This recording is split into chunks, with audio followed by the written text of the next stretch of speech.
introduce themselves, say where they work, say what their first job was out of college, and if it's no longer where they're currently at, and how they got there. I'll start. I'm Jody Matthews. I'm the Senior Managing Director in Brokerage at Jones Lang LaSalle. I started a very long time ago.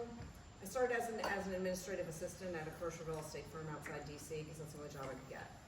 In 4 years, I had 6 jobs and then decided to move back to New Jersey. And at the time, I got a job as a broker and convinced myself I could never live on commission.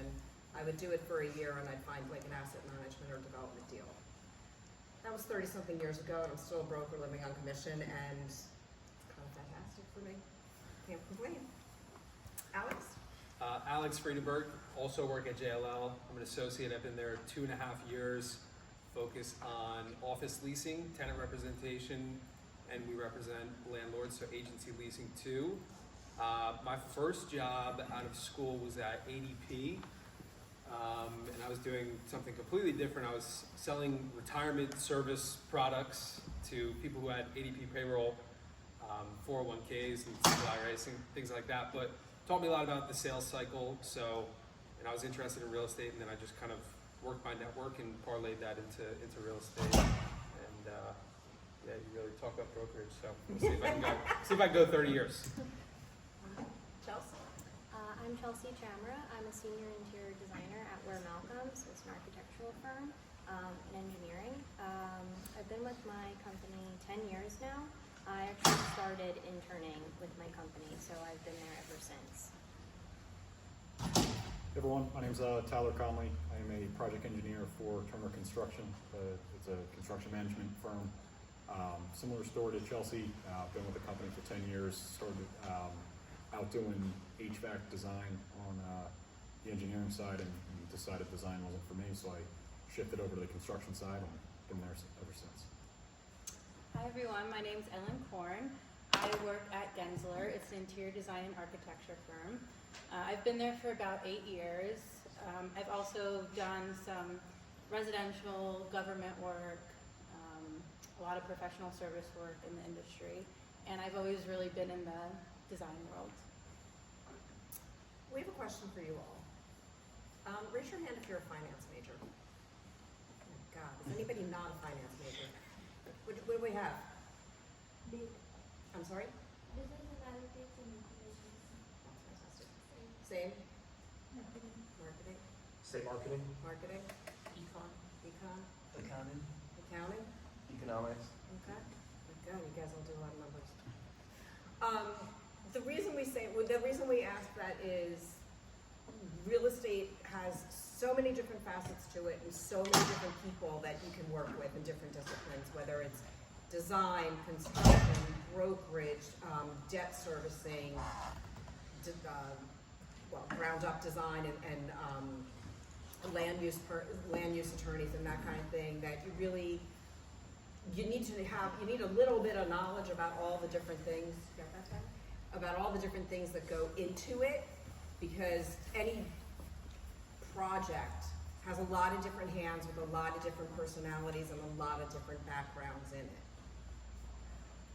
One of the things we did want to really talk to you about, and it's something that came up last year, so there's a number of faces that look very familiar, and then a lot of new faces, which is nice too, is networking. And I feel like last time somebody was very brave to say, like, how do you network?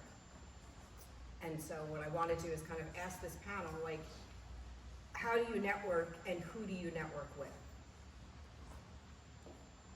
Tyler. I would say with the people who are sitting right beside me. I mean, so there's an organizational chart right up there, right? And you don't realize how small the New Jersey marketplace in commercial real estate really is until you're in it. All the more reasons to never burn bridges and always make friends and network with all different types of people, even if you don't think they pertain to your business or your major or your interest. If you find them as a mentor or a colleague or what have you, the importance of keeping that relationship is the most beneficial thing you can do to your career. So, without diving into a wormhole about focus areas, I would say for everyone here, right? Anybody in any of these sectors, and then anyone in the professional world, right? I mean, anybody in a corporate sense, for that matter, right? You just absolutely never know. New Jersey is an extremely small community, specifically as it relates to commercial real estate. And that's the case in any state or city you wanna go in. You realize pretty quickly, it's a very small group of people. The burning bridges is really important, but the other thing is, you know, early in my career, I might have been reticent to know, like, to really, like, network with a furniture designer or something like that, but they have information I don't have. And being able to share that and new ideas and things like that just makes you look better too, whether it's your clients or your managers or anything like that. I think the other thing that we really wanted to talk about today is mentorship. I think, you know, when I started out, it really wasn't a thing, and mentorship is not the same as who's your manager. Because your manager has a, you know, they're invested in how much money you're making, they're invested in your career growth and everything else, for better and for worse. A mentor is, it's much more altruistic. So I'd like to ask, maybe I'll start with you, Chelsea, like, how do you find mentors and how do you grow those relationships? Yeah, so my company actually has a mentorship program within itself, so that, you know, is really easy to come upon and be a part of. My company has 26 offices around the Americas. So what they do is they actually ask other leaders in other areas, you know, if you want to be a part of this program. We get to read upon all these other leaders to see what different sectors they're involved in, you know, whether it's business related or networking, or maybe there's more of a design focus, whatever it may be, and you get paired with somebody. So my mentor has always been someone in a different time zone than I am. But I'm allowed to openly talk to them about certain things that I may not necessarily want to talk to my boss about, or not because it's private, but, you know, how do I advance, how do I get better, how do I, you know, start to prove myself in my career. So I've always had different mentors around the country that have been able to help me. But in addition to what my company does, I found mentorship with people that I work with. So a lot of people that have left my company I keep in contact with, and I'm able to go to them for additional support and questions and things like that. So it's really important for me to keep those connections, as it should be for everybody. Anybody want to talk about how you find, like, mentors of people that you've never worked with, like at the same firm? Mentors that you've never worked with. Oh, sorry. Well, like at the I see same what you mean. firm, you know, Yeah, like yeah, not, yeah. you know.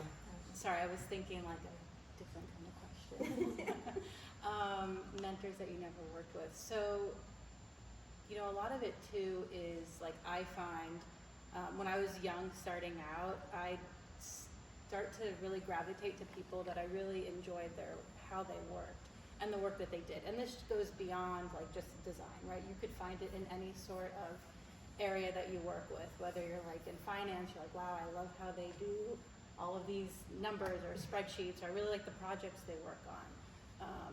So some of it, I'm kind of going off script here, of people you never worked with, but some of it too is, you know, working up the courage to talk to that person and saying, oh, hey, I really admire this work that you're doing, or I'm really interested in this project that you're on, you know, could I help in any sort of way, or just get your foot in, to talk to those people. And more than not, that person is going to be receptive of you, because those people too once had mentors, and they grew up, you know, learning from people just like them. So I don't think, you know, by saying, oh, I don't have a mentor, it's very easy to find that. If you're not really sure where to start, you know, looking for that person to go to that you admire, really, you know, want to work with. And it doesn't have to be a formal mentorship relationship. They can come and go throughout your life. It's, you know, it's just always good to have people to bounce ideas off of, but I found people love to talk about themselves. So just ask a question. How'd you get where you're going? Where did you start? I love this project. Like, who else was involved? And you don't really have to say much. They'll just keep talking to those people. And then you just have to, you know, I do think it's a little bit incumbent on you as the younger person to kind of foster keeping the relationship going, at least in the beginning. If you get pushed back, great, move on to somebody else. This doesn't have to be forever, but that's kind of how I found mentorship, like informal mentorship is great because it gives you people to contact. I did something once where they said, like, you need to form your own board of directors. So who would you want on your board of directors? And you don't want all the same type of people. You want people that would give you different advice that you would go to for different things. And you just really have to be proactive in those relationships. partnerships, because the more you do it, the more opportunities they're gonna have and think of you for something, whether it's your first job or your second job or something like that. So let me just ask a question here. I know we jumped in and, I don't just dove in, well, no, it's all organic and it's all good. Networking and mentorship. So one thing I'm gonna say that I learned the hard way, I would say, when I was in college, I was super narrow-minded, and maybe it's because I'm more analytical as an engineer, and I thought, get an internship, check that box, right? Use that as leverage to get that job, and once I get that full-time offer, I'm good. I made it, right? And the reality is, yes, that's fantastic and something everybody should be proud of to get a full-time role, right? But I think, how many people are seniors here? Juniors? Right, so majority of you guys are thinking about the next step, right? Point being is, I wish day one at my job, right, I didn't have my blinders on and said, the hard work's done to an extent, right? I'm here to learn everything about this career, but from a networking, like a personal network, right, and outreach and mentorship, I would say day one, your best bet is to start growing that network, that internal network, that board of directors, and start building your own portfolio, right? Just because you're getting a paycheck from a company doesn't mean you're gonna stay there forever, right? 9 times out of 10, you probably won't, right, for the next 45 years until you retire, right? So now you start building that network, and it'll only advance you in your career as you move. And say you're not happy at your current place, right? You can leverage those people and those relationships to make those moves and pivot. So I just wanted to talk about like the importance of why we're talking about networking and why we're talking about mentorship, because like I said, right, I learned the hard way, and I thought, okay, it's all good, I got that paycheck and I've got a full-time job, I'm good, right? And I wish I would have started day one thinking more open-minded about, I need to continue that, right? Continuous improvement and continue growing that, right? And it's bear fruit, right? So, sorry to And just to interrupt. kind of add to Tyler, when you create this great network and when you have different mentors and relationships everywhere, you probably won't be interviewing for jobs anymore. They'll just be coming after you. And that's, I don't know about you guys, but interviewing was so stressful for me. And you create these relationships where people are reaching out to you with opportunities.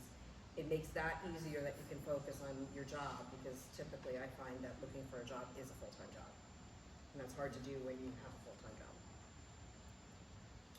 We want to make this as interactive. If we're going too far down the wormhole, please. I have a quick question. So, are there any conferences that you guys recommend that would help find someone? Well, I think our biggest thing is we would love you guys to join Corenet. Corenet student membership is, we think, $50. We're not 100% sure. Might be 25. Don't really know. And that gives you an opportunity. If you want to flip to the end, you can see all the companies that are active in Corenet in New Jersey. So that gives you your in by just attending events.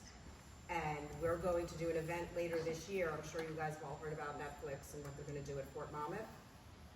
Get a site tour of Fort Monmouth. We're going to do an event with the head of design and construction for Netflix as they break ground in the fall, which if you're a member of Corenet, as a young leader, you can attend. So that's the kind of events they have. We do regular lunches with leaders so you can meet other people, but any type of event that you can attend this way, you have a great way in to be like, I'm a student member of Corenet. And most of the people that go to these events are very active in Corenet, and they're very dedicated to it. So you're meeting people from all different firms and all different disciplines. Does that answer your question? I just go too far off tangent. Yeah, that's pretty good. Also, to add to that, right? You're doing it right now, right? You guys could all be out, doing your college life, right? But instead, you guys are a part of a group just similar to us, right? Where you're building relationships and hearing others' opinions, and that's the start, right? And to continue that in your career, I other than that opportunity and the opportunity to join Corenet as a student, right? I couldn't tell you at 8 o'clock next Tuesday there was an event would be perfect for that, right? I simply can't say that, right? But the mentality of showing up and getting outside your comfort zone is critical. first, I just want to say that who do you want on your board of directors? 100% stealing that line. But could you guys just talk a little bit more about what you guys do in your like roles and companies and like how Corenet like directly like why you get benefit from Corenet? Yes. Well, they want to see you. Sure, I'll take it first. So I focus on primarily office leasing and primarily tenant representation. So we work with companies that are, looking to lease office space, and we help them restructure their leases, go out and select sites and identify, where's the best place to locate from a, talent perspective, how do we retain employees? And as you're seeing in the news, a lot of companies are trying to still figure out what their office strategy is. Are we in office? Are we not in office? And I can tell you, Jody can tell you too, and everybody on this panel can tell you, it feels like there is momentum to go back to the office. You're seeing a lot of high-profile, big-name companies, that are announcing in-office requirements. And I think that, as young professionals, you should be thinking about that, as a way to differentiate yourself too. You shouldn't go into an interview and ask what your work-from-home policy is. That would be a turn-off for me. I think it's one of the easiest ways to differentiate yourself at this point is to just show up. And a lot of companies and a lot of employers are taking notice. So, we represent those companies that are looking to lease office space and others, and we also represent landlords. So, a landlord, a developer might own a building. They have, X amount of space for lease, and we help them, target a specific audience, market that space for lease, negotiate the lease, all of that kind of stuff. So that's. Add on to what Alex said, the other thing that comes in that would probably be most relevant to, especially to the finance majors, is, especially to today's day and age where there's a lot of landlords in a lot of financial trouble, their mortgages are rolling, the interest rates have, gone through the roof, they might not be able to service the debt, they might not want to refinance. It's really important for a tenant to understand their landlord's financial commitment before they commit to a deal. Right. So that's kind of where you kind of see the other side come into it. You bring in the finance side, and then you bring in design to lay out your space and to really work with you with how you want your space to feel, and is everyone coming in every day? Are people going to be like hoteling and that kind of thing? So I'm going to let Chelsea pick it up from there. So Yeah, I let's was do the gonna say. design since I only have a couple bullet points. Yeah, no, that's a good segue. So, as new tenants are trying to look for a new space, that's kind of where we come in as designers. I specifically focus on workplace, but I also do multifamily and healthcare as well.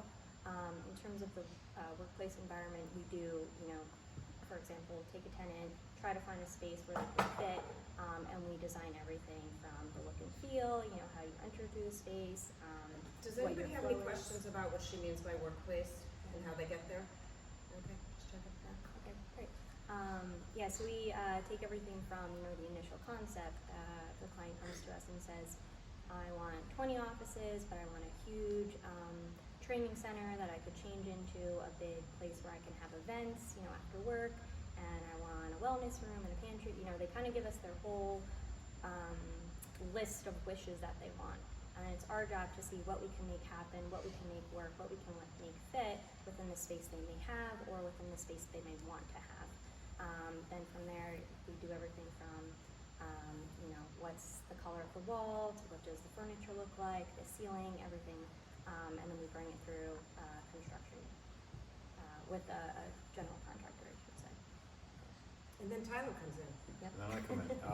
And so a lot of times up front, early when the owner's deciding different aspects of their project with an architect, they'll bring in a construction manager early for cost estimates and scheduling and constructability stuff, right? So we usually get in the door pretty early. And I guess to answer your question, right, let me take it through, right? So we do the cost estimates, then we eventually give them a number and say we can build it for this, right? And then the rest is kind of history. We hire subcontractors who we manage their day-to-day. We manage the project budget with the owner.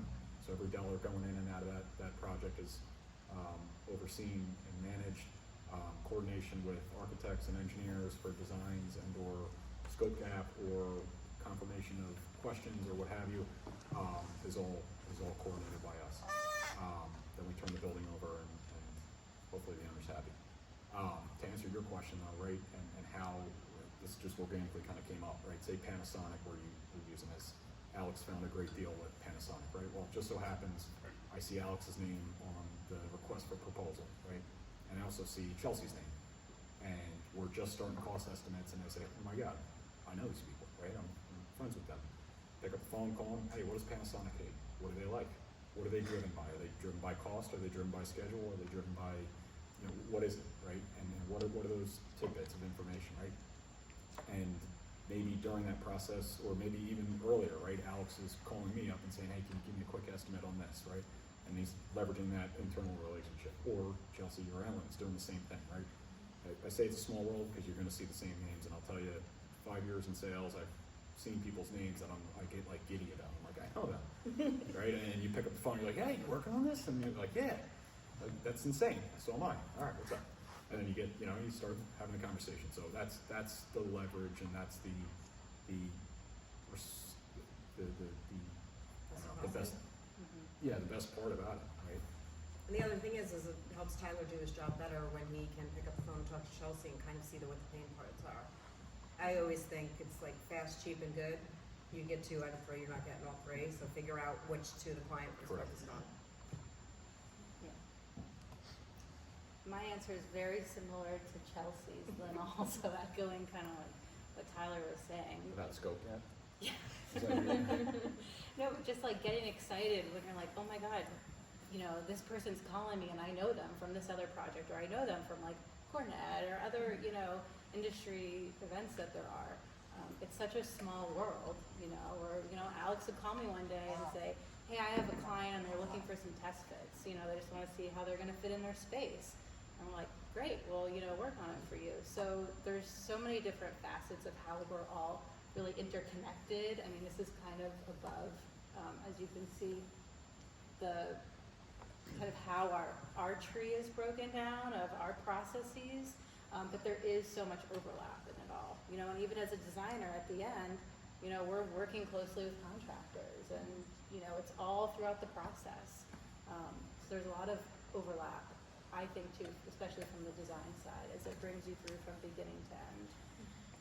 It's not just brokerage, architect, or design and construction, right? It just so happens that we are all here and we're giving you examples, but there's a lot of overlap as well with all the majors that you guys identified, right? So, yes, there's a focus on that example in that scenario, right? But if you had a different panel here with accountants and marketing majors and what have you, you'd have a similar story of a group that's worked together and the overlap in New Jersey, right? So, let's just want to put that out there. To be answered. Yeah, thank you. Okay, Yeah. just wanted to make sure, because I know we tend to get off on tangents. That was good. I think the interesting thing is as your career develops, like when I started out, I did very much what Alex does, New Jersey office, tenant, and landlord rep. And at some point, did a deal with a tenant, had a great relationship. They had another site that they wanted me to handle. Then they wanted something outside New Jersey, and then kind of grew it into what I mostly do now. Most of my clients, I do their work all over the Americas. Doesn't matter what it is, doesn't matter where it is, doesn't matter if it's office or lab. I have sold condos that they've gotten through acquisitions because, why wouldn't you give an executive condo in Charleston? So like it's how your career can grow and creating those relationships and you kind of growing with your peers. As their jobs get bigger, your clients get bigger. And that's, Ellen has a senior partner in her firm that I do a lot with, and it's ultimately like we just trust each other. She'll bring me in early to kind of give somebody the lay of the land. It may or may not work out where I'm hired. I can bring her in, and she's getting in before anybody else to talk about design and things like that. So there is a lot of like spec work done, but then it generally, it pays off in the long run. So don't be afraid when somebody asks you to do something for free. Don't be afraid to volunteer for a project. I always say, like, you're hired to do the job you're hired to, and you're expected to do it really well. You're going to get promoted based on everything else you do. When you volunteer for something else, when you show up for something else, when you ask questions about something else, that's how your career moves ahead. It's not doing your job well. That's why they hired you. So I'm gonna, unless you had anything No, else. I talk too much. What I'm gonna do, and we're not here to sell you guys on Corenet, right? Yes, it's a fantastic organization to get involved with, and as a student, extremely beneficial. But I think after doing this a couple of years at different universities, I think the most beneficial thing for you guys to get out of this, and that's why we're here, right, is for you guys to walk away with some advice or some tips or what have you, or feel more comfortable moving into that phase as you post-graduation. So we threw up a couple of just ideas to kind of spark your questions, but we ultimately want to hear from you guys and the questions, because I think we're all like-minded, right? We all want to advance in our careers and be proud of what we do. So I'm just thinking, our last topic was a good segue into really positioning ourselves for success post-graduation. I know we talked about that in the beginning, but just I kind of want to open it up to everyone and see what questions you guys have for us. I know last year we focused heavily on networking, right? We can absolutely go back to that. We're happy to talk about whatever. We could also bring up topics that aren't on the board. Go ahead. Yeah, so one thing I want to bring up is our idea of career development, and typically since many of us are going to be interns potentially this summer or the next summer, what are some of your biggest pet peeves with interns, and what are some of the things you see interns do well that get them a spot as a full-time? Since you're staring at me, I'll tell you my biggest pet peeve. I would say what we just said. So let's just understand the post-COVID world, right? So yes, there was a scenario or a situation where we were in a pandemic, right? We were able to pivot as a nation and say, okay, we can go virtual, right? We are now back in the office or the job sites or what have you. So I will tell you, not necessarily my pet peeve is when people work from home, but utilizing that as a ticket to say, I can work from home. Just so happens I went to the mall at lunch, it's bleeding over, it's actually 3 hours. I'll take care of it when I'm home. That stuff's gotta stop. I would say when you show up for yourself, do the best job you can that's expected, and then expand, right? I'll tell you, this is insider information, right? But don't pull that, excuse. It drives me up the wall when I have people saying, hey, I'm just gonna work from home this week, I'll take care of stuff, and then they don't execute on work. If you've built that trust over years, it's a different scenario. I would say your first year, you should be. Working from home is something you earn. You don't get it right off. If you're gonna, and I know there's a lot of firms that are trying to find interns, and they'll tell you whatever they think you want to hear. Interviewing an intern, and someone saying to them, yeah, we'd like you to be here 3 days a week. If they say to me, well, can I be here 4 or 5? That's what I want to hear. I want someone that wants to show up and be there. I want somebody that asks questions. Don't be, listen, internships are, sometimes it's like, copy this. That's great. Read it. Ask questions about it, because that's what gets you the job. As opposed to just, yes, they told me to go canvass these buildings. That's great. Why is this important? What does this mean? This is what I noticed. That kind of thing. Yeah, and as an intern, you might not get the most exciting work. It might be just dull and boring, but it's really helpful for whatever that end result is. And my biggest pet peeve is when an intern comes into a meeting and is like either kind of on their phone or not paying attention, or if we ask them, can you get things together, and it's just not together. Like, you're here for a reason, you're trying to grow, like we can help you grow, but only as much as you're gonna put into it. So if you put zero effort, then That's what you're getting. yeah, then you're not gonna get any effort back from any other kind of leadership to help you get to that next step of your career. For the finance majors and the econ and accounting, I have someone who once told me, never send somebody a spreadsheet that isn't formatted for print. Don't make them have to figure that out. Yes, please. Oh, Like, that's another you thing. want to make somebody's life easier. Treat where you're working, or who you're working with, as your number one client. And that, anybody that can make my life easier is in. And I know it sounds silly, but once somebody told me that, I'm like, you're right, who's sending me this stuff and isn't formatting it for me? And it does make me think before I send anything out too. So I'm gonna jump on another one that I learned the hard way my first year. very brutally.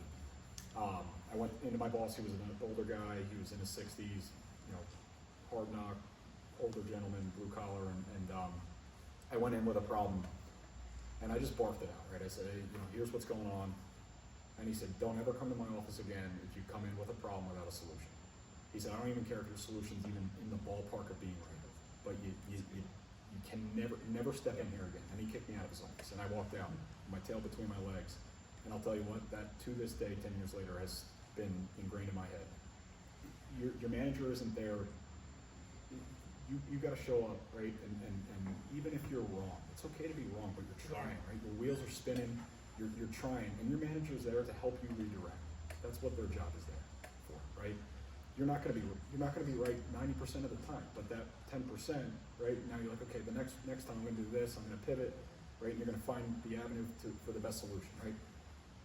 You know, I would tell you my big pet peeve is that, right? And I'm not as harsh where I would tell my direct reports that, but you know, I've definitely said that, and it's helped, right? I had the same experience. Went to a manager with an issue, and he was like, well, do you have a solution? And luckily I just picked one off the top of my head, and it was good. But go, and especially like starting out, think about the problem, maybe even think about two solutions. We could do this, we could do this. Now your manager say, no, we'll never do it, you know, like, we can't do it that way because, you know, 2 years ago they sued us over this or something like that. You're not expected to know that. But go in with at least one, if not two potential solutions. It shows them how you're thinking.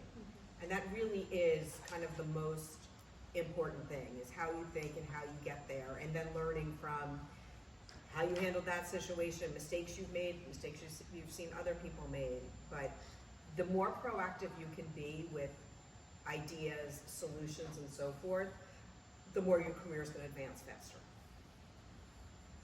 If that's what you want.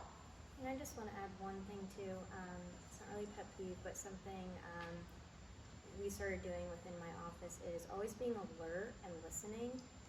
So I know a lot of times, you know, we're on calls all the time, where we might have our headphones on, or you might even be listening to music. I know I used to do that a lot when I was studying. But we had a one headphone rule.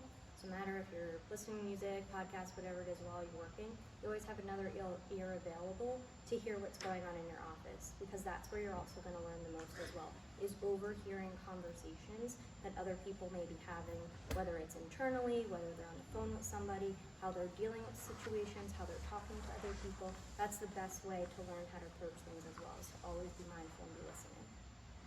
And in person is the only way to understand office politics. Yep. Like, you cannot do that virtually. Sure. And that's when the going's good. I mean, sorry to interrupt you. I was gonna say, like, you also learn with that one ear open, right? You also learn what not to do, and reactions that are negative, or relationships that are negative. And I always tell, like, my younger staff, I always say, like, pick the best qualities that I have and pick my worst qualities, right? And take them and put them in your back pocket and put them in your tool chest for later, right? Now take our other coworkers and do the same thing. And start building, right, your own little, it's almost like your own little personal network for your personality, right? I know not to ever speak to somebody that way, right? That just didn't go well. I know to treat everyone with respect, and I know to listen more, or whatever, right? Whatever those qualities are, you start building. It's the golden rule, and it applies in college, it applies in grammar school, it applies in the corporate world, no matter what your age is, right? And it plays a big factor on your careers. Or you don't need to be the best at spreadsheets or accounting or taxes or whatever it is, right? It's all about people. That's why we're all up here, and that's why everybody's here too, right? I'd also add to that, and you know, as you're working, figure out your strengths and your weaknesses. Where your strengths are, find a way to get better at them so that you're invaluable. Where your weaknesses are, try and get better at those too, but also find people whose strengths are your weaknesses and partner with them. Because then everybody looks good. Don't just work with people that are just like you. It's like dating yourself. Nobody wants to do that. Some of you guys have been in your roles for a while. Sometimes, like in media lecture college, some people were like just stuck with it, and some people are like, I want to do something very different. So for all of you, like, why did you, like, in your like early positions, obviously it probably wasn't smooth sailing the whole time. What made you want to stay with your like role or that path, or made you want to switch? Somebody want to start? I'll start. So right out of college, I went to a small firm in Washington, D.C. And after about being there for 2 years, I personally wasn't challenged enough. And I said, okay, I need to like move on, because if I stay here, this is it for me. So for me, it was always wanting to be challenged and moving on, which is okay to do, you know, and you could still move on within, you know, I still moved on in design, just left the city I was in and moved to New York and worked there for a bit. So I'd say if you're not challenged, then it's kind of like, you know, we go to school for all of these things. It's great to be able to use it. I have so many friends that were in design and they don't do that anymore, you know, maybe because they didn't find what they love, maybe because they weren't challenged, but I think always curiosity and challenging yourself is always going to help you move on and forward and keep growing up in your career. I think for me, I've basically had the same type of job for 30 years, but my clients are different, their needs are different, and I really, like for me, the thing that keeps me going is every year I get a deal or two like I've never done before. I'm working on a vivarium ground up development deal. Never done anything like that before, so to me it's taking all the knowledge that I have and then being able to kind of learn from other people and do something I've never done before, and that keeps me going. It's kind of adding on to, like to me, I have endless curiosity. Can you explain what a vivarium is? Do you guys know what a vivarium is? See, you should have just asked the question. A vivarium is an animal testing lab. And while you might not like it, I'm really fine with testing on animals and not on me. But they're all different. You, in the middle of New York City, in a building I will not give you the address to, there is a massive mice vivarium that nobody knows about. I guarantee within a stone's throw of where we are, there's a vivarium somewhere. They can be for mice, they can be for rats, they can be for anything up to, we sold a site in Lafayette, New Jersey, that was a primate vivarium for a pharmaceutical company. So it's a very unique use. It's very hard to get approved because there's so much, you know, nobody wants them in their backyard, but it is very important for almost any product that you have in your house. And to me, I've never done it from the ground up, so it's kind of fun. Anybody else want to pick up why they're? Yeah. Go ahead, Chuck. I would say the reason that I'm in I'm still with the company I'm with are a couple factors. One, the people. From day one, no matter who it was, we always carved out time to teach us, right, and so that we could learn. And they took you under their wing. Two, there's a great reward in seeing in construction the final product, right? It's very objective, right? You can see it being built, you can see the finish. It's there, right? You can take eventually your kids to it and your parents and say that, you know, I did that, right? I was a part of that, and it's cool to be a part of something like that. I would say a little different than a vivarium, right? Like there was, we did a lab not too long ago for a company called Celgi and essentially what it did was it cured cancer cells, right? And their lab was heavily involved in curing cancer. And at the end of the project, it was a $75 million lab. At the end of the project, the owner, the architect, the whole project team was there, and also a patient with cancer at the time had spoke, and she had said that the work that the lab had performed to date had saved her life, right? And so like you take that and you put some pride in your work, right? And you know the stressful days are worth it, right? Even if it's just saving one life, it's cool to see that objective finish line, if you will. And I would just build off that a little bit too. That's why I just like real estate in general, and I think that's why what all of us do is unique, is that, you know, we're working with this physical product that is the real estate, the building we're working on, the office space that we're planning, and it does have an impact on all of our lives. Like, you know, who built this building, how did they do it, what approvals did they need to get, where'd they get the money, like all of that is such a rabbit hole to go down, and there's so many hands you know, in the pot to make that happen. I think it's really interesting, and people make a lot of money off of it, so that's appealing too. But you know, specifically for brokerage and what I do, I really like brokerage. I've always been in sales since I graduated college. when I was at ADP, you know, we made 100 phone calls a day, just calling random people who had payroll accounts, you know, Joe Schmo's landscaping. I'm asking him if he wants a 401k. He's telling me no, he's hanging up on me. So you learn a lot and you get beat up, but eventually burned out from that and, you know, pivoted into real estate. And, you know, it's a little more, it's more of a business relationship. It's a little more formal. It's much more personable. You're dealing with real people. You're oftentimes meeting them in person in their office. And I think I told this story last time, but one of the first deals I worked on my own, small office lease, like 3,000 square feet, helped this company find their first space in New Jersey, and they took space in downtown Millburn, and I went to their kind of office grand opening ceremony, and they had all these young employees in there. They were planning to hire, you know, 10, 15 people, and they had catered food from Millburn Deli right down the street. You kind of see like the whole ripple effect of what you just did with a small office lease transaction. You know, Millburn Deli gets business. They're going to go to the brewery at night, you know, to celebrate.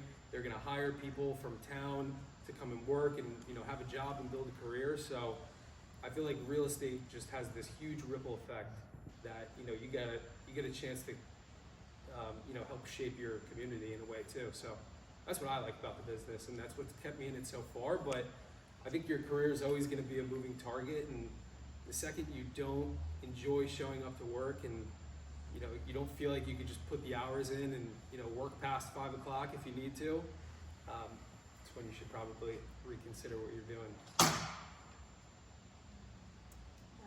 And then for me, so I've always been interested in design. I've always been very creative.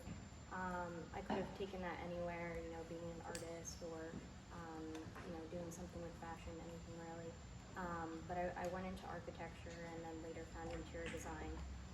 And I really care about how people feel within space and how they feel when they, you know, come into a building, and what does that mean and what emotions come from that. So that's what's drove me into interior design.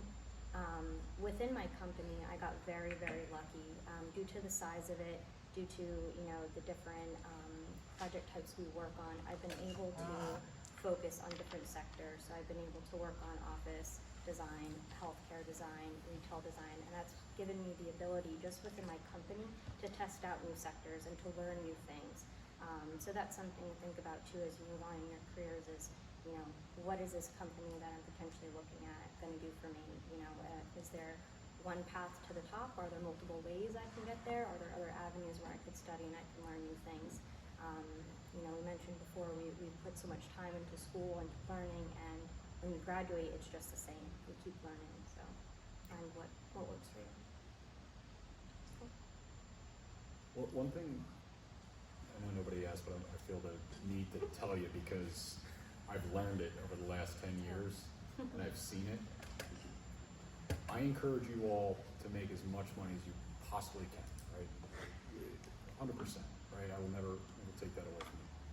What I would, End on that. exactly. Pretty good here. What I would tell you is don't ever let that jeopardize your quality of life, right? So if there's a company that you love or a career that you love, and maybe it makes just a little bit less than your friend who's in the same career, right? Don't shy away at that, right? And I'm not telling you to be poor, right? You all are obviously very intelligent, and by showing up here tonight and just hearing a couple of you guys speak, I'm like, geez, I'm unprepared, right? They're in finance, they know how to invest their money. Yeah, so I was an engineer, so you know I'm screwed. But what I would tell you is, you know, I've seen people come to our company. We just had, he's a very good friend of mine. He just joined us a couple months ago, and he was making significantly amount more. And he talks about it every day that he didn't know there was a different side of construction.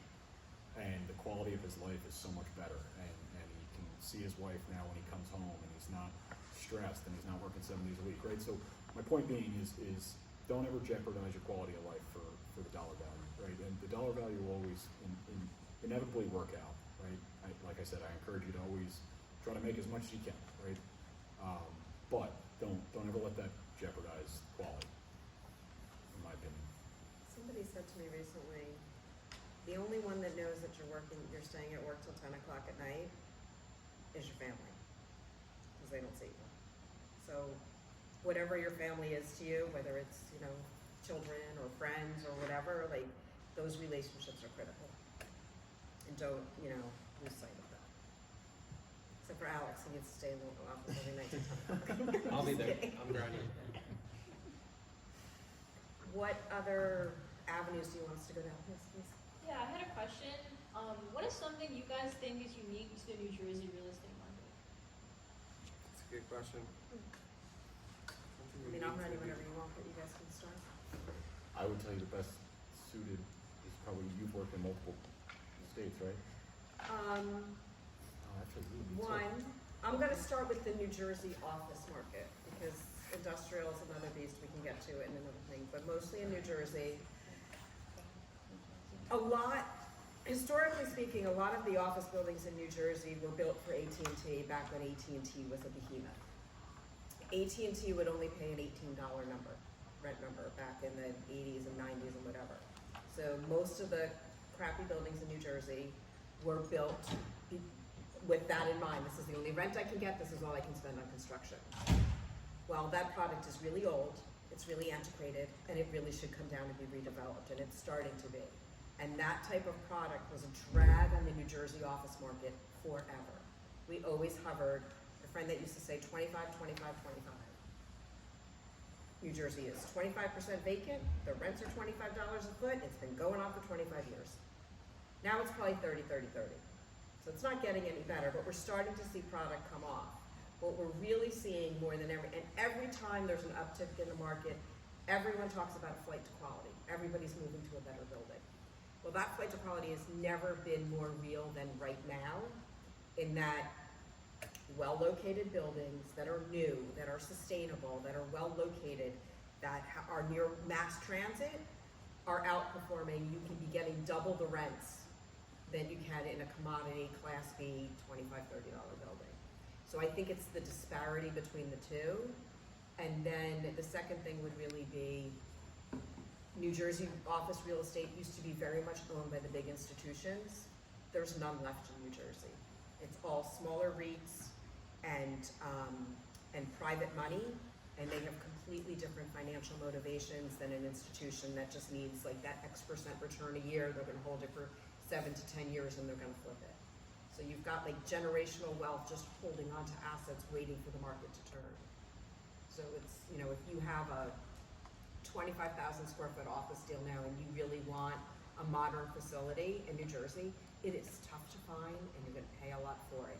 But your employees are gonna show up and you're gonna have better productivity and you're not gonna have bad air quality. So it's all those different levers. Does that answer? Yeah, it does. Thank you. Okay.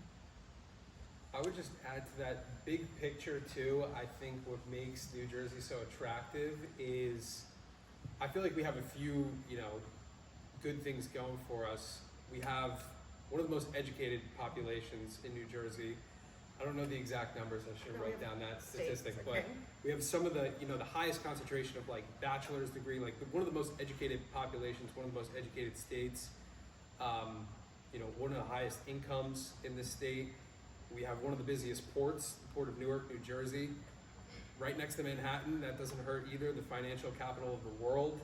And I think we have just great infrastructure in New Jersey in general too. The highway systems, the train that takes you into New York and all over the state. I think all of that together makes New Jersey very investable. It makes it very attractive to businesses. And also, you know, if you are a business setting up shop in New Jersey, you know you're going to be able to attract talent, and you know that talent's going to want to stay because they can live in New Jersey and raise their families, send them to good schools, live in good towns, send them to a good university like Rutgers. You know, there's so much going for New Jersey that makes it a long-term, you know, good investment. You know, and then there's struggles like there's super high taxes in New Jersey. There's a lot of hurdles, but I think we have a lot going for us. You know, big picture that makes it very investable here too. And you're also the midpoint between Boston and DC. Yeah. I'm curious what Ellen's is because she's worked in 5 states. Oh, that's right. Yeah. Ellen's the only one that got out of here. I literally was Yeah. like, actually, you're perfect for this. Yeah, I've worked in 5 different states since graduating college. And you were pulled back. I'm pulled back to the East Coast. She's an Arizona girl. Yeah. Tells you all you need to know. So each state has something very different, but I've worked in New York, New Jersey, San Francisco, Phoenix, and Washington DC. So I've kind of been like on coast to coast. And each of those different states they all have very different things to offer. But specifically for New Jersey, to answer your question, it kind of echoes similar to what Jody was saying in the latter part of your comment, which was there's a lot of opportunity here, I find. Like there's a lot of vacant places, but there's also those smaller businesses and developers that are coming in and turning it into something else. I feel like since COVID, a lot of the market, at least from what I've experienced, has changed. So instead of like going into, you know, that cool high-rise building in New York with, you know, this amenity and that amenity, it's now about people wanting to revert and almost go more into that suburban kind of lifestyle, and they want to sprawl out, and they want, you know, these campuses and just a different way of working. And to go back to quality of life, how you were mentioning before, like people are looking for a completely different avenue than what was, and I find New Jersey seems to be like a great area for that.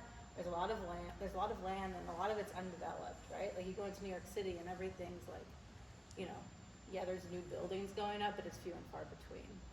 Right here, it's a lot more opportunity. We're also very industry diverse. San Francisco's very like very tech heavy, and you could see like when tech started to take a beating, like San Francisco just got beat in suburban. Houston, all energy dependent. Like there's other businesses there too. I'm not ruling them out, but I don't think there's one industry that's more than 20% of our market. And we have like the big traditional pharma as a great backbone. We also have telecom. We also have finance. So like that's what makes New Jersey a bit more resilient than some other places. There's so much diversity of career opportunities here. Yeah. That's a great question. I answered one like that a long time. Somebody else somewhere? What do you feel like your biggest like lessons have been during your like, professional development, and how do you think that they've like impacted people? Somebody else want to start? Want me to start? For me, Go for it. you don't need to know everything. And saying to somebody, I'm not sure, let me get back to you, is the best thing you can say, because it ensures a second conversation. It ensures that you're going to do the research to make sure you're right. When I was young, I thought I had to know everything. I remember I used to have this client that would come into town like twice a year and would just pepper me with questions. And I would study and study before he'd get there. It was relentless. And what I realized, all he really wanted from me was to say, oh, I don't know that much, but let me find out about it. And once I did that, he was fine. He just had to feel like this particular person had to feel like he knew more than me. But putting that aside, saying to somebody, I'm not 100% sure, let me get back to you, is fantastic. I think I told this story last year, and I will mimic exactly what you just said, because I have a real life story. Again, lessons learned. I know construction's a little, you learn quick, right? My project manager was this super genius. He was a Princeton grad. He had a 4-point whatever it was, right? He was a genius. Knew everything, photographic memory, the whole nine, right?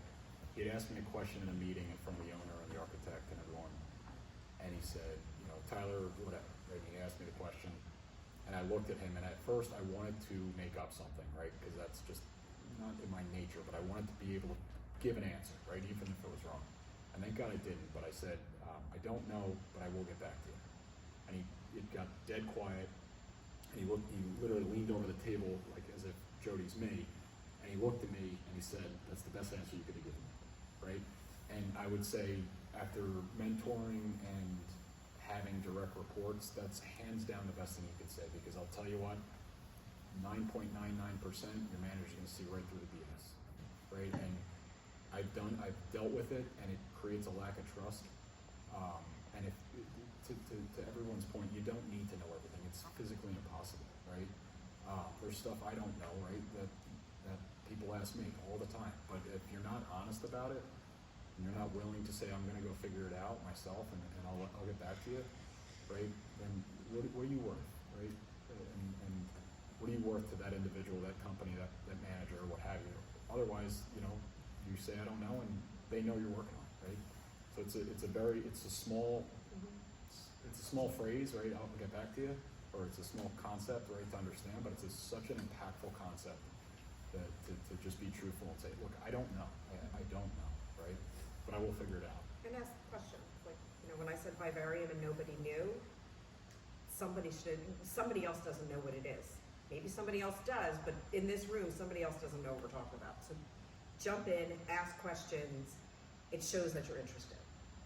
And it's always better to say, I don't know, than make up an answer, and then be you give the wrong. wrong answer, and then the client's like, what did you just say? Or it's the wrong answer, and then you know what, go back and figure it out right away, and then you're able to solve the problem, and that helps show, like, okay, you're like, here's a team player, like, I'm gonna be a problem solver, I'm gonna get to that next step, and I didn't know, but I'm going to figure it out. I would say if, again, I'm not encouraging you by any means. If you have relationships with your significant other or your family and you want to lie, go for it, right? However, in the corporate, listen, let me finish this thought. In the corporate world, I will tell you, never lie. You will burn bridges, and yes, it applies to your family as well, right? But I'm just saying, if you're an inherent, Can't wait till I see your wife. I don't have a wife. That's a lot. What I would say is in the corporate setting, right, there are millions of conversations happening every day, right? And that lie will dig your grave faster than you Plus, you think. won't remember it, Exactly. and then you'll really screw yourself later. So, This is kind of a shift, but what's like the biggest bottleneck in like a project? Is it like the law stuff? I think it's so simple. I think it's just people not responding. I think it's communication. I think the thing that we wait on the most, personally, me, is just people not responding. And there could be multiple reasons for why they're not responding. There could be something that you don't see behind the scenes that's causing the bottleneck. They don't want to spend the money. They decided they don't want to go through with the project anymore. But for me, it's always just communication. And if you communicate to me that, hey, we're waiting because we still need to run this by the CFO, or we still need to do X, Y, Z, that's the biggest bottleneck, in my opinion, is just communication, just people. I'd also say a lot of times your big problem is somebody else's small problem.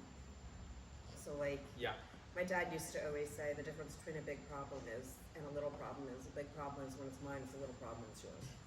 So like, just, you know what I mean? You could be working on this great project, but whoever you need answers from, it could be 10th on their list. So it's patience, but it's also persistence. Kind of to go off that question, if you're like a young person who's just entering the industry, how do you go about building those relationships so that say 10th problem on the list becomes like one of the top problems? truth and trust. Truth, relationships, if you can't get if you're chasing somebody and you need an answer, offer to meet them for coffee, offer to show up. Like, don't do everything by email. There's nothing that always annoys me more. yeah. It's personal, whether it's phone or like if you're on a video call, put your camera on. Like, meet somebody in person. Make the step beyond the email, because the number one thing with email is tone is misinterpreted. You don't know. It's hard to tell if someone's jesting. It's hard to tell sometimes when somebody's mad, even if it's in all caps. Like make a more personal connection, and then you might get the answer of, listen, I know you need this, but this is 12th on my list. And it's perfectly fine to say to somebody, when's best for me to follow up with you? Or I'll follow up with you on Friday, whatever it is. And then you've probably seen me use it and not realized it. Don't ask, are there any questions? Ask, what questions do you have? It's a more interactive way to ask that than to say what questions, because what questions, everyone goes silent. Or any questions is a little different than what questions do you have. So sometimes it's just the turn of a phrase. I on my project right now, I had an architect 2 years ago that right off the bat, and it was all emails. He and I did not get along well. There was very opposite, right? And we were on different wavelengths. And I'll tell you, I said this is going to be a long 2 years with this guy. And he came out to site and I met him in person. We did a walk. Changes everything. I will tell you what, he emailed me last week and he said, I want to meet your general manager and your business development manager, and I want to see how we can do projects together. He and I have each other's back in every meeting in front of the owner. We get answers immediately. On design questions that'll stop construction at a standstill, right? And And that is one of my greatest relationships I have to date. If you told me that 2 years ago on these emails, I would have said you're out of your mind, right? But to Jody's point, right? Get out there, go meet him, right? Go have coffee, him or her, right? And get to know them, get to know their family, get to know something about them, right? Put it in your one tip my general manager told me is he used to put it on the back of business cards when he would meet somebody. He would say, hey, they have 3 kids, they live in Sparta, and they have a dog, right? Named Ginny, whatever it is, right? Nowadays, you put it in your phone, but make that connection, right? And then the next time you talk to them, it's not, hey, I got a problem with this color that doesn't match, right? It's, hey, by the way, how's your daughter? I heard he was sick last time you were telling me about him and what have you, right? It goes a really, really, really long way. I'll just jump in on that. So years ago, I was at a program, and one of the things we had to do was interview senior leaders at our firm. So sitting down with somebody, actually the person I was doing it alongside is the head of design and construction for Netflix. And we asked this senior gentleman at our firm, what's the biggest difference between men and women at our firm? And he said, we have a 10 o'clock meeting. Women show up at 5 minutes to 10. They are ready to go. At 10 o'clock, let's go. They've got an agenda. Let's work through it. They're very efficient. Men show up at 10 o'clock, and it's a good 5-10 minute bullshit session. He's like, and that's where you get to know people. And then he wanted to walk it back, and I'm like, it's the greatest answer I've ever heard, because I'm that person that walks in and says, 10 o'clock, let's go. We've got things to do. I've got places to go. But giving yourself that extra soft time to get to know people changes everything. And when you can meet someone in person, I promise you, it is always easier to work with them afterwards. So don't be afraid. My question was mainly for Alex.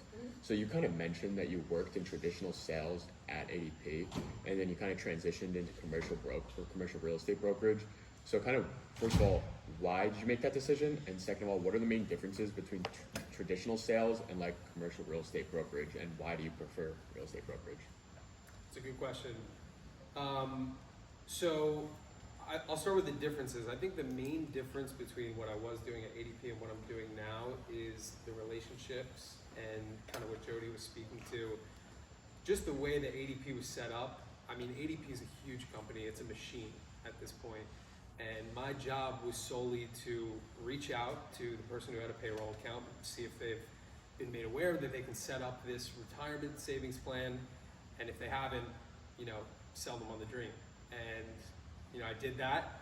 But once I would make the sale, it would go to what they called an implementation manager, who would then manage the actual setup of the account and ensure that they got funds transferred and all that kind of stuff. So as soon as I made that sale, which could happen in one phone call, I could give you a call, we could talk about it for 30 minutes. You could say, Alex, that sounds great, sign me up. We'd sign you up, you'd do some documents over the phone, and that was it. I might never speak to you again. Now, when I make a phone call, you're the CEO of a company, I say, hey, I know you have an office lease at XYZ, address. I think I'd like to come in and talk to you about your lease and what we're seeing in the market. Now it's a physical, in-person meeting. I'm bringing Jody, or I'm bringing somebody who's more senior in my office and who knows the market. They've been here before, and we're going to meet you in person. We're going to sit down at your office. We're going to talk about, how are you utilizing space, things you should be aware of, who's your landlord, what are they dealing with. So the role now is much more personal, and I'm not just managing the sale, I'm managing the execution too. So even once we convert on that phone call and we set up a meeting, we go to the meeting, we hopefully win the business, and now we have to execute. So it's the full sales cycle as opposed to just one part of the sales cycle. But I think the experience at ADP helps you with what's the hardest part for many people is just reaching out. I think one of the unique things about brokerage, and I've yet to find another industry that handles it this way, and I don't know if it's better or worse, is that people like Alex and I are responsible for finding our own clients, winning the business from the clients, executing on it, and then sometimes actually, and also like billing for it, and sometimes having to collect on it. So we are there for the entire cycle. That's actually the hardest part, getting paid. And then I always say there's 3 aspects of brokerage. There is creating relationships, there's converting it to business, and there's executing it on business. Yeah. If you are really good on the execution, you don't have to do those first 2 steps anymore, you just keep going. Right. And that's the difference in brokerage, but it is a very unique part of our industry. Like Tyler, just gonna throw you out, somebody else is probably securing the client and you're executing and you're doing the estimating and the executing and construct on it. Same thing for Chelsea and Ellen, or sometimes the people in their roles are responsible for just the business development, for the business development, the sale, and the execution. Sometimes that's good, sometimes it's not. Just to go back, I think the main reason I made the change was, one, I didn't love the industry, so the work wasn't interesting to me anymore, and handling only one part of the sale, everything's the same. Yeah, once you've done it, there's kind of a formula to it, and it's not automatic, but it's just the numbers game at that point, pretty much. Brokerage is a little more dynamic, it's a little more interesting. No 2 transactions are the same. You're gonna learn something different on every single one, and it's harder, and you make more money. Thank you.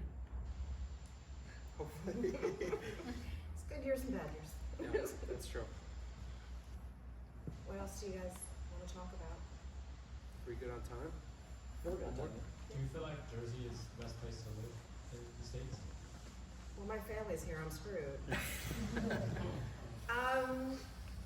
I think Good that's question. personal for everybody. You know, there's the reasons each of us probably love living here. I mean, maybe Ellie can talk to the draws of Arizona. You know, a lot has to do with family and a lot has to do with what you want to do with your life. It's kind of hard to answer that as a general question. Sorry. What do you guys? What traits do you feel have led to your success? I think a big one has to be personality. I think you need to be able to show up, give your all, and then some, and put yourself out there and not be scared to fail, because it's only going to make you better in what you're doing. Yeah, I would add to that, and I'd say discipline and curiosity. I think you got to be disciplined to, keep working when you're not seeing any results yet. And I think you have to be curious to, hear perspectives from other people. Are you doing something, not the right way? Maybe you should be doing it this way. And just curious to ask questions, be better, learn something that will help you execute a different way. I think those 2 traits are pretty key. I also think don't be afraid to make mistakes. Just make sure you learn from it and don't make the same mistake again and again and again. Yes. Because, hopefully you're working somewhere where you have people that you can ask and you can learn from. Yep. I think, I'd say persistence and curiosity. And it's really nice when you can work with or have clients that you just get along with. It makes it so much easier. Because I've had clients that are just so difficult and you get it done, but it's just not enjoyable at the end of the day. And that's, that comes after years. It doesn't come right away. Sometimes you get stuck with them.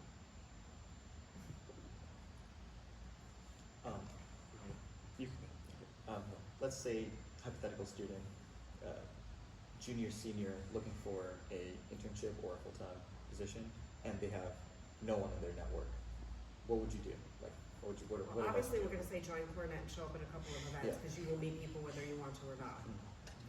Find other organizations that mean something to you, kind of outside, I would say almost like outside of Rutgers. I also am a big believer, if there's a charity you're interested in, get involved. At worst, you'll be doing something good for somebody else. At best, you'll make connections. I think Go ahead. I'll be quick, but I think the number one thing you can do is work your network. I think you should get on LinkedIn if you're not already on LinkedIn.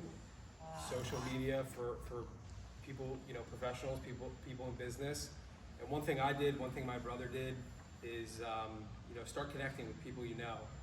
And then once you're connected, once you have your kind of network built out, start looking at companies in industries that you're interested in. So if you're interested in real estate development, start looking at Vornado, Extel, all these companies, and go to their employees list and see, are you mutual connections with anybody who's at that company?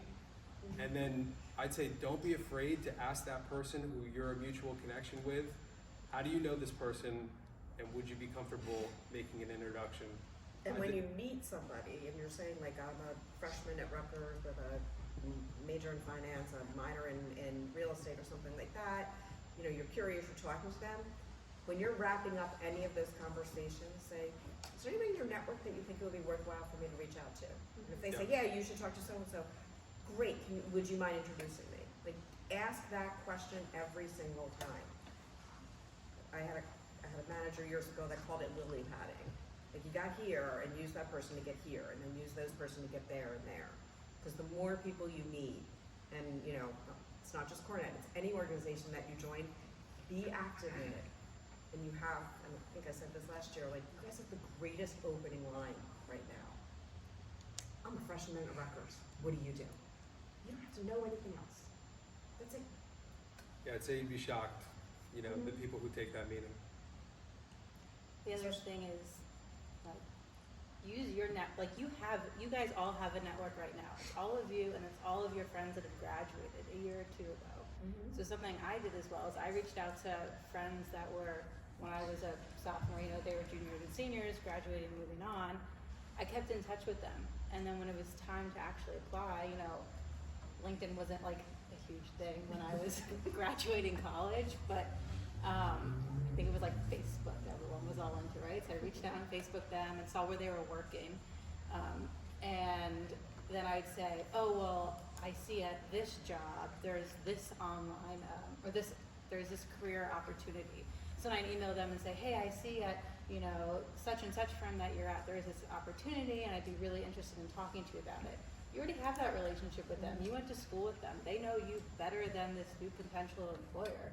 And they might know your personality well and say, oh, actually, this opening might not be great for you, but I know another guy that you could fit in this way. So don't be scared to like talk to the people you have now, because one day you are all going to grow up, and one of you might be a CEO of here and a CEO of there, and you're going to eventually use these connections too that you make at a very young age and foster that throughout your career. So it's not There's a lot of companies, like if you refer somebody that takes a job in less 3 months, you can get like, I don't know, $1,000, $1,500, $2,000. So financially it could be worthwhile to you as well, and to them. So like just anyone you meet, but also like sometimes like, you know, look at your parents' friends or your friends' parents and just ask questions. That's actually what I was gonna say. Don't be afraid, you know, like at the next holiday party with your family and stuff, like, hey guys, you know, SOS, I'm looking for a job, right? What do you guys know? Is Uncle, you know, Jim in finance still? You know, man, it'd be great to just at least have a conversation. Go, you know, even if you don't like him, right? Go have a conversation with him, right? You know, anybody know anybody in real estate? Right. I mean, you laugh, right? But you wouldn't believe how small it is, right? And I'll tell you, you know, 9 times out of 10 they're going to take that coffee, right? Because you're interested, you're eager, you're on your way to graduation and everything. And the other aspect of this that I was going to bring up, another thing I do for Turner is I do career fairs, and I will tell you my biggest pet peeve, back to whoever asked the pet peeve, is when people come up with their resume, throw it in my face. They're not Rutgers students, just FYI. throw the resume in my face and just spew out garbage. I'll tell you, I will never forget the one person that said, you know, threw me his resume and said, oh man, Turner, wow, ooh, yeah, you guys build the most amazing bridges. And I literally in my head going, I don't think we've ever built a bridge. and like, I'm like, I know I'm relatively new, but I don't think we don't build bridges. You did absolutely zero homework, right? And obviously I didn't say this to him, but I took his resume and I put it to the side, that, you know, the do not entertain side, right? Don't, if you guys are at career fairs, do some homework ahead of time. It's well worth it, right? See what companies you're interested in. Do a Wikipedia search at a bare minimum. Understand what the company is, and then if you're interested, right, you don't need to know a lot about it. You can go up to that desk and say, really interested, I saw online XYZ, can you tell me more about it? And then my job in the career fair is to tell you about it. You don't need to know everything. You don't need to know anything. But if you're interested, right, and you seem like a genuinely interested individual that tends to care, I'm going to move that resume to the other side and say, that's the kind of kid we want working for us, right? Especially I feel thinking at a career fair to say, tell me about Turner. Yeah. That's fine.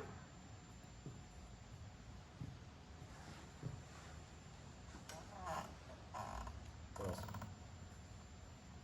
It's kind of more of a like general question just for all of you.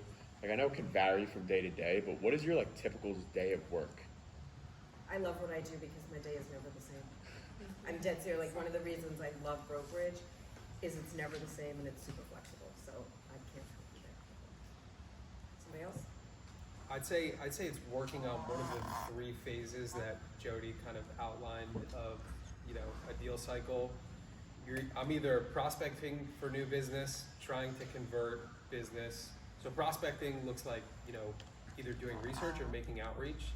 So, you know, maybe I'm walking an office building that day, or I'm just researching online companies that are getting funding, companies that are growing, and I'm making a list and gathering contact information to then do the outreach. The conversion piece is, you know, I've got a meeting, so I'm either going to the meeting or we're hosting a call to talk about whatever we're talking about, try to convert that business, and then it's executing. So it might look like a tour one day. It might look like a call with an attorney to go through a lease document. It kind of changes day to day, but it's typically working on one of those 3 phases of the transaction cycle. What do you say? Yeah, my day-to-day is very different depending on, you know, what portion of the project I'm working on, what project it is. I may have reoccurring weekly meetings, so I'm talking to the same client once a week about a certain project. But the phase is always moving, it's always continuing, hopefully. You know, we're not at a standstill, but it's very different from in-person meetings with clients to meeting with reps to attending industry events to actually looking at a computer screen and doing the physical work, and then also collaborating with people in my office. So the day-to-day is always very, very different, which is exciting. It keeps it, you know, what am I doing tomorrow? What am I doing on Friday? I don't know. So it keeps it kind of entertaining. It's not, you know, same thing, if you will. Curious about mine? Mine is a little rougher. It's usually 6 a.m. to around 5 at night. In construction, we got to get there before the trade workers show up, and we're usually the last ones to close the gates. You know, construction's usually 7 to 3, and then similar to Chelsea, it depends on what phase we're in of the project. Is there heavier coordination where we need meetings? Is it more physical work in place where we have big cranes swinging and steel and concrete moving and a lot of activity with 250, 300 tradesmen on site? Or is it in a phase where you can hunker down and get some computer work done about the budget that you're behind on? So day to day is different. My day-to-day is always so different. Like today was a day. Today I had an office-wide presentation. Then I had to sit with a few people to show them, like help mentor them through how to do space planning, like test fits. And I had to get on a client call and present a design development package. Then I had to go to site to meet with a client to do a walkthrough, and now I'm here. So that was like a very long day. A great day, but that was like a day, right? And that happens more than not, and I enjoy that. Personally, I don't like knowing like, okay, I'm gonna do this here, and then this here, and then that there. I like the organized chaos, and I like to always be on many different things at once. You know, I think we all get that with all of our days, because there's so many different avenues that your day can go down, and that's what makes it great. Yeah, I'd say my only day that's consistent are Wednesdays because I've got 4 big clients and I have 4 status calls every Wednesday. So that, I mean, honestly, at the end of Wednesday, I feel like my week is over, which is great. Yeah. But the rest of it is, you could be negotiating a lease, you could be negotiating terms, you could be trying to find new business, you could be negotiating an MSA to bring on a new client, you could sell them other services. It's just, and then it's when your client picks up the phone and they have a problem because the lights aren't on in the building, they'll ask us to get involved in that as well. Thank you. Let's go back there first one here. Did you guys live with your parents upon graduation, or did God, you? no. Yes. Only until just recently, actually. Mm-hmm. Chelsea? Yeah, I think I moved home for a year, then I moved out, and COVID happened, so I moved back home. But now I'm out. I was 6 months, but I wish in hindsight, I wish I stayed a little longer to save a little more money. But mental aspect of living with my parents was tough. I graduated and said, I want to get out, and 2 weeks later I left. So I And then also, moved. like, when I got out, nobody moved back home. Like, Yeah. it was like, if you moved back home all those years ago, people were like, I can't believe you're living at home. It's a very different environment now. And it's also, I mean, I think my first rent was $250 a month, so, like, sharing a crappy house with a bunch of Be people, nice. it's not like that now. It all depends on what you want to do. Like, I Yep. grew up in Arizona. I had interned in college in New York. I always knew I want to be back here, so I was like, I gotta get back here. Meanwhile, I have a younger brother, and he's, decided to move back home after doing all this stuff too. So I don't think there's anything wrong with living at home. I wish I had the opportunity to live at home longer and save more money, instead of being like, Well, plus to your point, in New Jersey, it is expensive to live Yeah. here. It is hard to, Yeah. I think it would be very hard to graduate college, take your first job, and move out. Like, it's without some things are assistance. so expensive. Crazy. There's no shame Like- on living as long as it's milking as long as you can, right? If you can live with your parents. Yeah, if you're able to. Yeah. Have you got a question? Yeah, I was just wondering, like, a lot of corporate talk. I was just wondering if you guys are individually doing real estate on the side, because I feel like with your knowledge, it would lead to success in that realm too. I was just wondering. I've done a little bit on this side, not a lot, only because I've also seen so many deals fall apart in bad investments that I'm scared of it. And I'm a very conservative person, that's just me. To both of your questions, I lived at home after I graduated college for a couple years, and for multiple reasons. But one of them was that I just never rent was expensive, and I didn't love the idea of just paying rent to somebody else and just basically pissing away that money. So I have a younger brother, a couple years younger than me, and we had always wanted to purchase something. Both kind of entrepreneurially minded. So we were like, let's live at home, save a little bit of money, and we'll get maybe a multifamily property, live in one unit, rent the other out type of thing. I'm sure you guys are all familiar with the concept. It was really hard to find a multifamily property. We looked and put offers on tons of them, but we ended up pivoting, got a single family house, bit of a fixer-upper, but we just closed on that like a month ago. Excited about it, and now we're both moved out of the house. So are you living in it while you fix it up? Yes, we're living That's in it while we awesome. fix it up, and to your point, like putting that kind of real estate knowledge to work and getting our hands dirty and learning a lot about physically owning a piece of property. It's been a challenge. It comes with a whole new set of problems, whole new stresses. Now you got real bills to pay, but it's exciting, and hopefully we'll make out good on it. I will say the nice thing about the business is I was in my home and the air conditioning was failing, and it was summer and it was god awful hot, and every AC contractor I would call was like, yeah, we can get to you in like 2 weeks, maybe by the end of the month, we're really busy. And then I remember where I worked, and I called our head of property management, and she's like, oh, you need to call so-and-so. I'm like, I called them, they can't get to me for 3 weeks. She's like, I'll call you back. And 5 minutes later, she goes, the president of the company will be at your house in an hour. So you have to kind of it was amazing to me that I didn't think of it first. But having those contacts and knowing those kind of things, and knowing also because of her relationship there, the one that got you in the building, made my life a lot easier, and made me also know I wasn't getting ripped off on whatever they were doing for me. They did it for me at cost because they wanted to get in better with her, and she gives them so much business. So there's the pluses and that's a huge plus to the business, is the other relationships that you have that you can lean on, especially if you're doing real estate for yourself. So you kind of just meant. So you No, kind no, of so just. behind you. I want to get to this one. Tell them we'll get to the next. So you kind of just mentioned that you're more of a conservative person. So then, how did you kind of find yourself in a commission-based By accident, because I was moving back up from Maryland, and that was the job that I could find, and it was literally just to date myself, Werner. It was a friend of a friend I met while rollerblading in Central Park. That's how I got my first brokerage job. So it's all relationships and all connections, and he's still a broker out in San Diego, and I still do deals with him.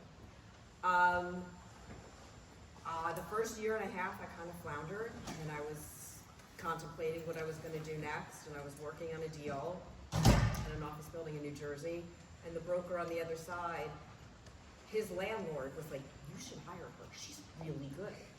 She's on top of everything. And what they didn't know is I had nothing else going on, so of course I was on top of everything. He hired me, and literally I went to work with him at Cushman & Wakefield, and it changed my career. It gave me more stability being on a team, and I found a really great partner to work with. So it just kind of, I mean, I don't want to say it's luck because I obviously worked hard at it, especially once I got that second opportunity. But it's kind of, I think luck is, you know, hard work meeting chance. So yeah. Thank you. Weird. Yeah. 1 second, you back there, sorry. So as a project engineer, who are some people that you work closely with during projects and whatnot? Architects.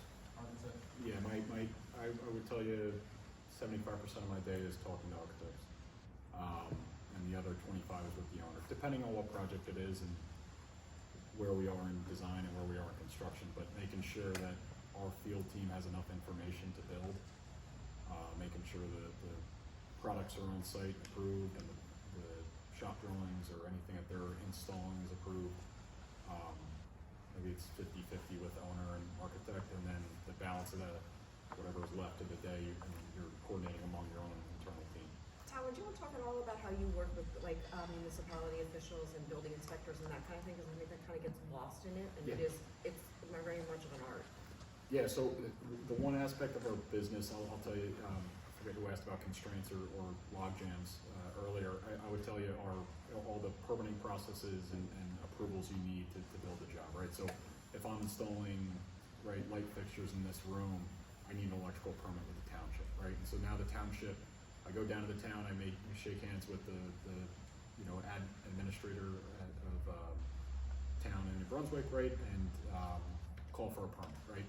Now an individual is going to come out. I'm going to tell him, hey, my rough in for these light and all the conduits in, right? So I have an inspector come out, right? I shake hands with him. He comes out. He looks at it. He says, that conduit's not tight to the ceiling, or 5 inches below the metal deck, as the code says, right? And he says you fail. And then I go tell the team, hey guys, now we're behind schedule. We now just completely busted the next phase to put ceiling tile in. Our carpenter's mad. My owner's mad because we're now incurring costs because we're delayed, all because of a small, apprentice, an apprentice didn't connect the conduit by code. But to your point, right, so the relationship with that inspector and or permitting official, whoever it is, even I'll tell you, like, a very important relationship on every job, it seems, is the fire chief official in the township. You need to have the trust there, and it's not about you're not taking him to dinner and all that stuff, right? He's a government employee, so it's illegal. You have to do what's ethical, right? And you're not taking him golfing and any of that crap, right? You have to prove to him that you're going to do the right job. You're going to, if he's not in and his assistant's in, hey, I need an inspection on this sprinkler standpipe, right? And his assistant calls him, yeah, I just don't know. And he says, no, it's Tyler, he's good, And that will stop a job on its tracks. And that is not something, what's funny, it's actually funny you bring that up, right? Those relationships are ones that a lot of the times construction managers have stronger relationships with than the owner or anyone affiliated with the project. And what's funny is when you're in these meetings and the owner says, I'm calling the township. You say, please don't. hang tight. Let me take a stab at this, right? Let me call him. And we've made that call a lot of times, and it's relieved a lot of headaches. And we've told our owner to just hang tight, right? Just hang tight a minute. And it makes everybody look good, right? We're continuing the job, we're progressing, and the owner's like, damn, okay, I guess I really don't need to be a part of that. That's fantastic, right? So that it's in the grand scheme of things, nobody thinks about it, right? Nobody thinks about the inspector coming out and the relationship you need to have with them. Nobody even thinks about the fire code chief official who's going to fail your job because all the metal that the architect designed affects his radio frequency, and it fails the radio frequency test, right? So when, God forbid, there's a fire, he tries to call his radio and can't get contact with the pump truck outside, right? So there's just like an underlying world of the permitting aspect, the township aspect, and all the approvals you need that'll stop a job dead in its tracks. And also some towns, like, to his point, the electrical inspection, they've got to pull the conduit tighter. You can't get an inspector back in a day sometimes. You could be waiting 3 weeks and the whole time is screwed up. And nothing else can happen. You can't close in those walls or whatever until that's done. So it goes back to the relationships more than anything. You back there? Yeah, so like a big problem in the city is high rent, like, and obviously some people say rent control, but then people aren't incentivized to upgrade property, right? So do you feel like there's a solution there that would actually make it more affordable for potential renters? Let's go on the resi side. It's a really difficult thing, and I think New York is really going to be struggling with this more than a lot of places, because so many, they've gotten rid of a lot of rent control, and even where some rent control is, they're driving out the kind of like day-to-day worker, and they can't live there. And at some point, that day-to-day worker, if they're out in Queens or they're out in New Jersey, there's a good chance they're going to find a job closer to home. I think it's a big problem in New York. I think it's a big problem in a lot of places, and it has to be a public-private partnership. I don't know if any of you are familiar with Stuyvesant Town in New York City. So Stuytown was originally developed by MetLife after World War II to provide housing to returning veterans. It was always rent control. The majority of people that lived in Stuytown were teachers, fire, police, veterans, the whole thing. As apartments rolled, if the owner put in a modest amount of money, they could take it up to fair market value. And that is when you started losing a lot of police and fire and teachers and regular people that could afford to live in New York City and drove them out. And I think it's a big problem because it continues to happen. I know of a friend of mine has an apartment in Stuytown that she's had for 35 years, that her aunt was on a wait list for 10 years till she got called for it. The rest of the floor is one family that is converted to a single family residence. Now, that's a whole other set of problems, but that whole floor, they're probably paying maybe $3,000 a month for the entire floor. So there's trade-offs that need to happen, but I do think it has to be a public-private partnership, and you have to have, you've got to get buy-in from other people. And like I know, like in Vail, they have a big problem. Nobody can afford to live in Vail that actually works in Vail. So they built these apartments that were supposed to be for the workers of Vail. And they had to be, the rent was at a certain amount, or they were selling them, and then they made the HOA fees like 3 times the cost of anybody's mortgage. So you're back to the situation of you have to have a lot of money to live there, and that's, you see a lot of like mountain and resort towns really struggling. I think it's also like really prevalent in like Jackson Hole. There's nowhere for the people who work on the mountain to live near there. So again, I think it's a public-private partnership. You're not gonna solve it with just one of them. It's like you could say tax cuts, but then you're assuming that a realtor, I mean like a property owner is gonna lower their rent. Like, No, I think what it needs to be is, obviously, you're gonna have to have a public company put up the money for it, and so they get they probably get incentives from the government in, a pilot program on real estate taxes where they don't pay real estate taxes for 30 years, or it's a reduced amount. But the flip of it is they can only charge a certain amount in rent. So you have to have someone who has that kind of, the private side that has that interest in doing something for the public good, and the government that's willing to give them incentives